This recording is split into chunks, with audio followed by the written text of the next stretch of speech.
வணக்கம். இது ஐபிசி தமிழின் பிரதான செய்திகள். முதலில் தலைப்புச் செய்திகள்.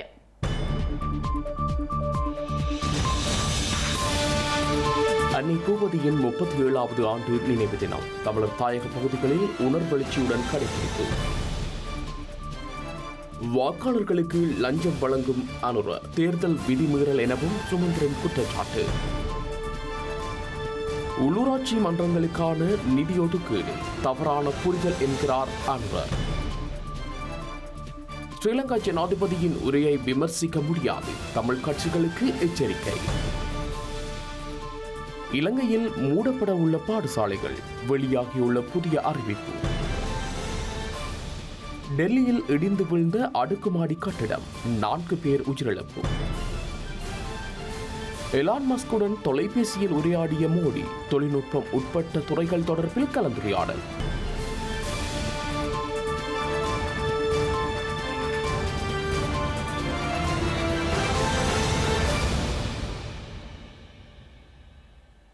இனி தொடர்பான விரிவான செய்திகள். தமிழர் தாயகத்திற்குள் நுழைந்திருந்த இந்திய படையினரை வெளியேறுமாறு வலியுறுத்தி உயர்நீத்த அன்னை பூபதியின் 37வது நினைவு தினம் இன்று தமிழர் தாயக பகுதிகளில் கடைபிடிக்கப்பட்டுள்ளது.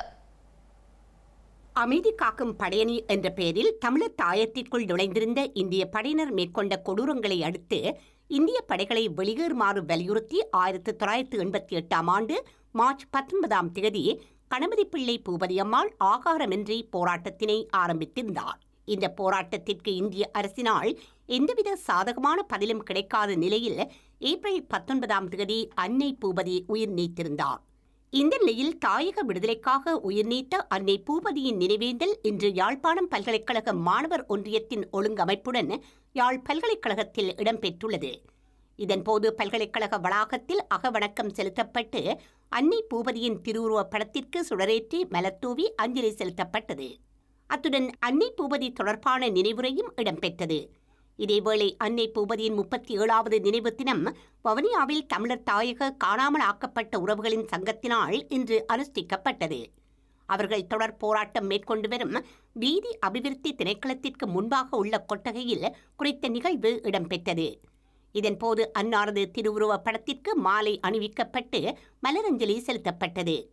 அத்துடன் அன்னை பூபதியின் 37வது நினைவு தினம் இன்று காலை திருகோணமலை வரோதய நகரில் நினைவு கூறப்பட்டுள்ளது. குறித்த நிகழ்வில் பொதுமக்களுடன் திருகோணமலையின் முக்கிய பிரமுகர்களும் கலந்து கொண்டிருந்தனர். தேசிய மக்கள் சக்தி ஆட்சி செய்யும் சபைகளுக்கு மட்டுமே நிதி வழங்கல் இலகுவாக ஒதுக்கப்படும் என்று ஜனாதிபதி அனுரகுமார திசாநாயக்க மீண்டும் மீண்டும் கூறுவது பொய் என்பதற்கு அப்பால் தேர்தல் இளஞ்சமாகும் என இலங்கை தமிழரசு கட்சியின் பொதுச் செயலாளர் MA சுமந்திரன் தெரிவித்துள்ளார். யாழில் ஜனாதிபதி அனுரகுமார திசாநாயக்க ஆற்றிய உரை குறித்து MA சுமந்திரன் தனது உத்தியோகபூர்வ எக்ஸ் தளத்தில் வெளியிட்ட கருத்திலேயே இவ்வாறு குறிப்பிட்டுள்ளார். தேசிய மக்கள் சக்தியின் நிர்வாகத்தின் கீழ் வராத உள்ளூராட்சி மன்றங்களின் அபிவிருத்தி செயற்பாடுகளுக்கு நிதி ஒதுக்கப்பட மாட்டாது என்ற ஜனாதிபதியின் கருத்து வாக்காளர்களுக்கு மீண்டும் மீண்டும் லஞ்சம் வழங்குவது போன்று தேர்தல் குற்றமாகும் என தமிழரசுக் கட்சியின் பொதுச் செயலாளரும் முன்னாள் நாடாளுமன்ற உறுப்பினருமான MA சுமந்திரன் குறிப்பிட்டுள்ளார். தேர்தல் ஆணைக்குழுவின் வேண்டுகோளுக்கமைய சுதந்திரமான மற்றும் நியாயமான தேர்தல்களை நடத்துவதற்கான சரியான நிலைமைகளை உருவாக்குவதை உறுதி செய்வதே ஜனாதிபதியின் செயற்பாடுகளில் ஒன்று எனவும் அவர் தெரிவித்துள்ளார். உள்ளூராட்சி மன்ற தேர்தலுக்காக ஏற்பாடு செய்யப்பட்ட பேரணியில் உரையாற்றிய ஜனாதிபதி தேசிய மக்கள் சக்தியின் கீழுள்ள உள்ளூராட்சி மன்றங்களுக்கான நிதியை உடனடியாக அங்கீகரிக்க முடியும் என்று கூறினார். இருப்பினும் ஏனைய கட்சிகளால் நடத்தப்படும் சபைகளுக்கும் இதனை செய்ய முடியாது எனவும் அவை கடந்த காலங்களில் ஊழல் நிறைந்ததாக கண்டறியப்பட்டுள்ளது எனவும் சுட்டிக்காட்டியுள்ளார். ஜனாதிபதியின் இந்த கருத்தை தொடர்ந்து பல்வேறு அரசியல் கட்சிகளும் கவலை வெளியிட்டுள்ளன. மேலும் உள்ளூராட்சி மன்ற தேர்தல் தொடர்பான ஜனாதிபதியின் அறிவிப்பு வாக்காளர்கள் மீது மறைமுக அழுத்தம் பிரயோகிக்கும் செயற்பாடாகும் என்று பெப்ரல் அமைப்பு கண்டனம் வெளியிட்டுள்ளமையும் குறிப்பிடத்தக்கது. உள்ளூராட்சி மன்றங்களுக்கான நிதி ஒதுக்கீடு தொடர்பாக தாம் சமீபத்தில் தெரிவித்த கருத்துக்கள் எதிர்க்கட்சிகளால் தவறாக புரிந்து கொள்ளப்பட்டுள்ளதாக ஜனாதிபதி அனுரகுமார திசாநாயக்க தெரிவித்துள்ளார். தேசிய மக்கள் சக்தியால் வெற்றி பெறாத உள்ளூராட்சி மன்றங்களுக்கு நிதி ஒதுக்கப்படாது என்று தான் கூறியதாக கூறப்படும் குற்றச்சாட்டுகளை ஜனாதிபதி அனுரகுமார் திசாநாயக்க தெளிவுபடுத்தியுள்ளார். மத்திய அரசால் கவனமாக சேகரிக்கப்படும் நிதி ஊழல் நிறைந்த உள்ளூராட்சி மன்றங்களுக்கு ஒதுக்கப்படாது என்று மட்டுமே கூறியதாக அனுரகுமார திசாநாயக்க கூறியுள்ளார்.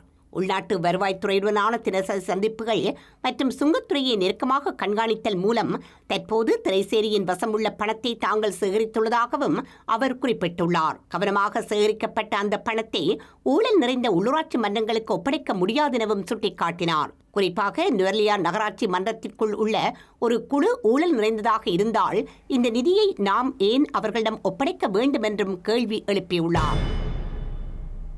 ஸ்ரீலங்கா ஜனாதிபதி அனுரகுமார திசாநாயக்கவின் உரையை விமர்சிப்பதற்கு தமிழ் கட்சியினருக்கு எந்த அருகதையும் கிடையாது என போக்குவரத்து நெடுஞ்சாலைகள் அமைச்சர் பிமல் ரட்நாயக்க தெரிவித்துள்ளார்.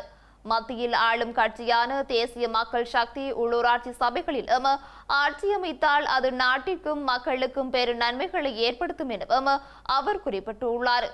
ஜனாதிபதி அனுரகுமார் திசாநாயக்க வடக்கில் நேற்று முன்தினம் நடைபெற்ற தேர்தல் பரப்புரை கூட்டங்களில் ஆற்றிய உரைகளை தமிழ் கட்சிகளின் தலைவர்கள் மற்றும் உறுப்பினர்கள் விமர்சிக்க தொடங்கியுள்ளனர்.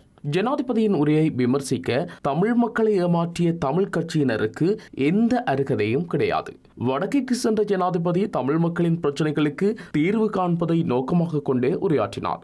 அவரின் உரை தமிழ் கட்சியினருக்கு தேர்தல் தோல்வி பயத்தை ஏற்படுத்தியுள்ளது. அதனால் அவர்கள் உளறுகின்றனர். தமிழ் மக்களின் எமக்கான ஆதரவை தமிழ் கட்சியினரால் தடுத்து நிறுத்த முடியாது. ஜனாதிபதி அனுரகுமார் திசாநாயக்கவோ அல்லது அவர் தலைமையிலான தேசிய மக்கள் சக்தியினரோ ஒருபோதும் இனவாதம் மதவாத அரசியலை ஆதரிக்க மாட்டார்கள். இனவாதத்தையும் மதவாதத்தையும் வைத்துத்தான் வடக்கிலும் தெற்கிலும் கடந்த காலங்களில் அரசியல் முன்னெடுக்கப்பட்டிருந்தது. இதற்கு முடிவு கட்டும் வகையிலேயே தேசிய மக்கள் சக்தியை நாட்டு மக்கள் ஆட்சிக்கு அமர்த்தியுள்ளனர். வடக்கில் திசவிகாரையை வைத்து இனவாத அரசியலை முன்னெடுக்க எமது அரசு ஒருபோதும் அனுமதிக்காது. பௌத்த மதவாதத்தினூடாக ஜனாதிபதி அனுரகுமார திசாநாயக்க அரசியல் செய்கின்றார் என மட்டக்களப்பு மாவட்ட நாடாளுமன்ற உறுப்பினர் ர சாணக்கியன் தெரிவித்துள்ளார். தமிழ் மக்களின் பிரச்சனைகளுக்கு முறையான தீர்வு திட்டங்களை முன்வைக்காது தேர்தல் வாக்குறுதிகளை போலியாக வழங்கி வருவதாகவும் அவர் கூறியுள்ளார். மட்டக்களப்பில் இடம்பெற்ற தேர்தல் பிரச்சார கூட்டத்தில் ர சாணக்கியன் இவ்வாறு தெரிவித்துள்ளார்.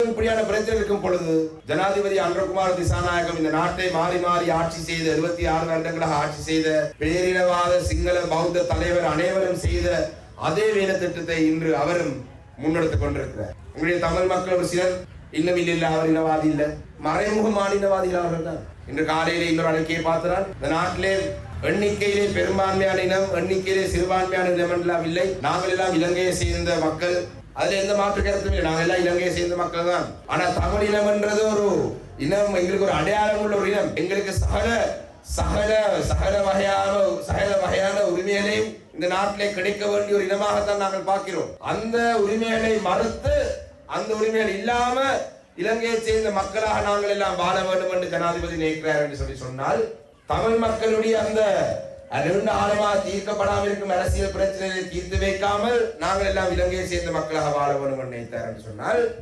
எங்களுடைய காணாமாக்கப்பட்டுடைய பிரச்சனையா இருக்கட்டும், தமிழினத்தில் நாங்கள் ஆயுதமேந்திய போராடிய காரணங்களுக்கான அந்த பிரச்சனையை நிவர்த்தி செய்யாமல் நாங்கள் எல்லாம் இலங்கையை சேர்ந்த மக்களாக நீங்கள் வாழ வேண்டும் என்று சொன்னால் அவரை விட பெரிய ஒரு இனவாதி இந்த நாட்டிலே இருக்க முடியாது. மஹிந்த ராஜபக்ச தரப்பெல்லாம் அப்படி சொல்லவில்லை. நாங்கள் இனவாதிகள் என்றே சொன்னார்கள். இவர் இனவாதிகள் இல்லை என்று சொல்லி இதை சொல்லிக் கொண்டிருக்கிறார்.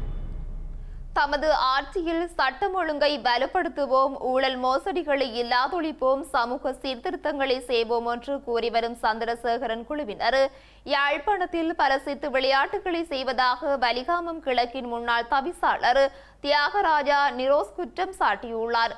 அது மட்டுமல்லாது சந்திரசேகரன் குழுவினர் பலூன் ஊதி கொண்டிருக்கும் ஒரு சிறிய பிள்ளைகள் எனவும் அவர்களது சித்து விளையாட்டுகள் விரைவில் புகைப்படங்களாகவும் வீடியோக்களாகவும் வெளியாகும் எனவும் அவர் குறிப்பிட்டுள்ளார்.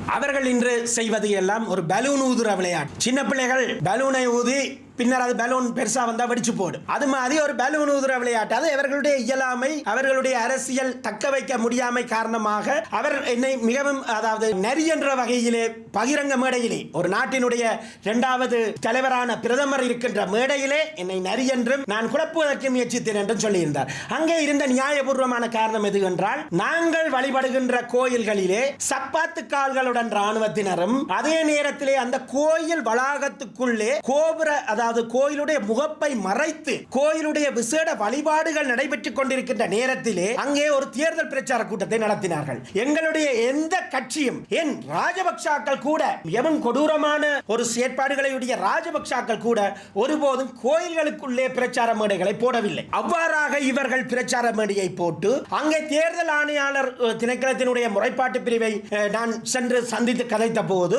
அவர்கள் அதை பிழை என்று ஏற்றுக்கொண்டார்கள். இந்த இடத்திலே பேனர்கள் அகற்றப்படும் என்றார்கள். வேட்பாளர்கள் மேடை ஏற முடியாது என்பதை நான் தெளிவாக சுட்டிக்காட்டினேன். வேண்டுமென்றால் பிரதமர் வந்து அவர் பிரதமராக இருக்கின்றார் என்ற அடிப்படையில் பேசிவிட்டு போறதிலே எங்களுக்கு எந்த ஆட்சேபனையும் இல்லை.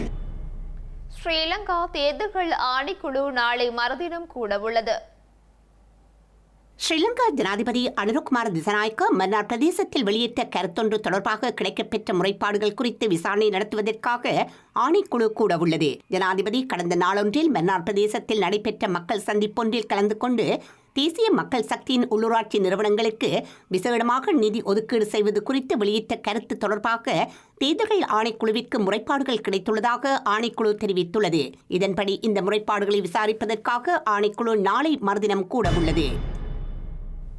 இலங்கையில் உள்ள 100 சிறிய பாடசாலைகளை மூடுவதில் ஸ்ரீலங்கா அரசாங்கம் கவனம் செலுத்தி வருவதாக தகவல்கள் வெளியாகியுள்ளது.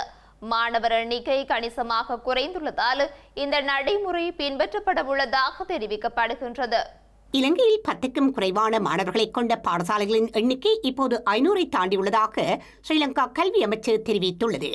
அவற்றில் அதிக எண்ணிக்கையிலான பாடசாலைகளில் 2 அல்லது 3 மாணவர்கள் மட்டுமே உள்ளனர் எனவும் தெரிவித்துள்ளது. இவ்வாறான பாடசாலைகளை மூடி அந்த மாணவர்களை வசதிகள் உள்ள பாடசாலைகளில் சேர்ப்பதற்கான முறையான திட்டத்தை தொடங்க கல்வி அமைச்சர் திட்டமிட்டுள்ளது. கொழும்பு மாவட்டத்தில் உள்ள பல சிறிய பாடசாலைகள் மூடப்பட்டு அவற்றின் மாணவர்கள் தற்போது வேறு பாடசாலைகளுக்கு அனுப்பப்படுகின்றார்கள்.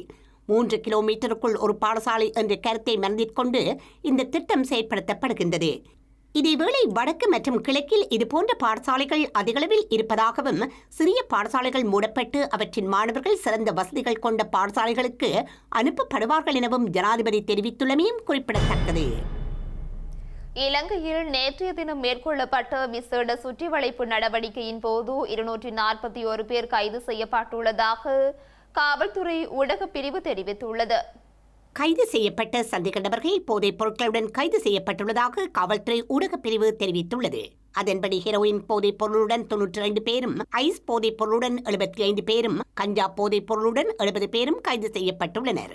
மேலும் ஹேஷ் போதைப் பொருளுடன் ஒருவரும், குஷ் போதைப் பொருளுடன் 3 பேரும் கைது செய்யப்பட்டுள்ளனர். அத்தோடு 91 கிராம் 890 மில்லிகிராம் ஹெரோயின் போதைப் பொருளும், 131 கிராம் 220 மில்லிகிராம் ஐஸ் போதைப் பொருளும், 2 கிலோ 96 கிராம் கஞ்சா போதைப் பொருளும், 2 கிராம் ஹேஷ் போதைப் பொருளும், 5 கிராம் 248 மில்லிகிராம் குஷ் போதைப் பொருளும் கைப்பற்றப்பட்டுள்ளதாக காவல்துறை ஊடகப் பிரிவு தெரிவித்துள்ளது.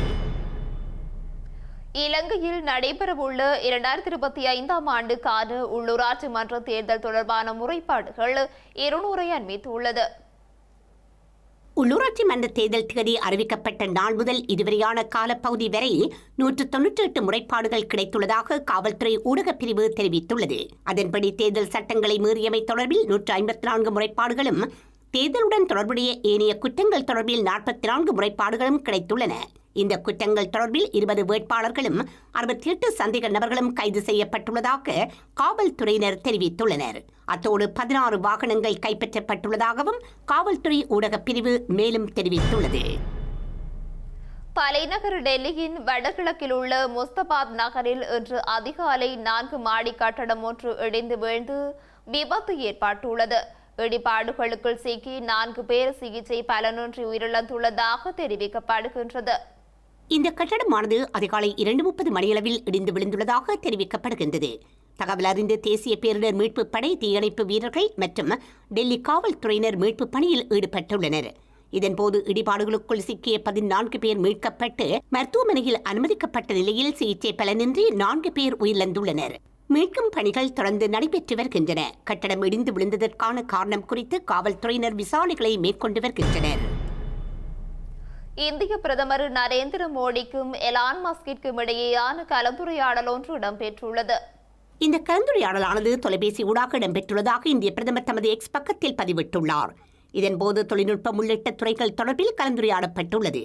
அமெரிக்காவுடனான இருதரப்பு வர்த்தக ஒப்பந்தத்தை முன்னேற்றுவதற்காக இந்தியா செயற்பட்டு வரும் நிலையில் இந்த கலந்துரையாடல் நடைபெற்றுள்ளது.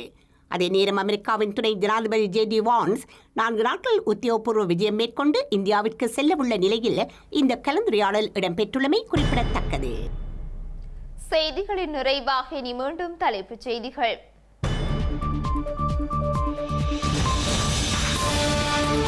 அன்னை பூவதியின் 37வது ஆண்டு நினைவு தினம் தமிழர் தாயக பகுதிகளில் உணர்வெழுச்சியுடன் கடைபிடிப்பு. வாக்காளர்களுக்கு லஞ்சம் வழங்கும் அனுர தேர்தல் விதிமீறல் எனவும் சுமந்திரன் குற்றச்சாட்டு. உள்ளூராட்சி மன்றங்களுக்கான நிதி ஒதுக்கீடு தவறான புரிதல் என்கிறார் அனுர. ஸ்ரீலங்கா ஜனாதிபதியின் உரையை விமர்சிக்க முடியாது, தமிழ் கட்சிகளுக்கு எச்சரிக்கை. இலங்கையில் மூடப்பட உள்ள பாடசாலைகள் வெளியாகியுள்ள புதிய அறிவிப்பு. டெல்லியில் இடிந்து விழுந்த அடுக்குமாடி கட்டிடம் 4 பேர் உயிரிழப்பு. எலான் மஸ்குடன் தொலைபேசியில் உரையாடிய மோடி தொழில்நுட்பம் உட்பட்ட துறைகள் தொடர்பில் கலந்துரையாடல்.